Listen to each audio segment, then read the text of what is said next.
प्रणाम पंडित जी। देखी है एकरा पढ़ाई में तनको मन नहीं खेलागत है तबीज पे नहीं। अब पूछी एकरा का चाही। अच्छा बाबू का चाही? पंडित जी के मेहलालू। ओह खाना लिए इबे रे ले लो। वैसे कहे कपड़ा फिचली हो कपड़ा ले लो। तारा खातिर एगो अंगूठी ले आइल बने का देखब ले ले। ए सुना तारा हो का कुचुर कुचुर या ककोर मार बोल जौआ बलमा ओले अवता तेल गमा गौआ। तोर त देह हिंग मोह केला तो गम कौआ तेल का करबे। मेला लगाएंगे वो लोग।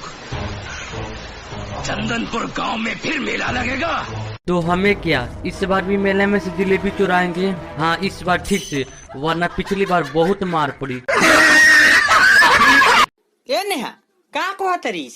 मैं कहती हूँ मेरे चक्कर में मत पड़ना, क्योंकि मैं जिसे सूंघ लूं उसे बुखार आ जाए। हमरा के सुन दे पड़े जाए के मन नहीं के करत। अरे कि हमरो के लगही सुतालिए आमा। आई बाप मत सुतई हो बिछाना पर मुद देबेला। अब सोले जोर से बोल, मैं जरा कम सुनता हूँ। जोर से बोल। अब सोले जोर से बोल, कम सुनता हूँ। जोर से बोल। इन्होंने कहा एक बार फिर माफी मांगो। चल हॉस्पिटल में का भइल का तबीयत खराब का रे भौजी के का भइल रे भौजी के लइका भइल बा।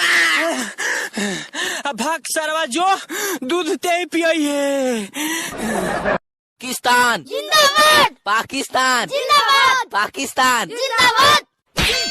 चुप रे गद्दार, साला खाता है हिंदुस्तान का और गाता है पाकिस्तान का। तो सुन,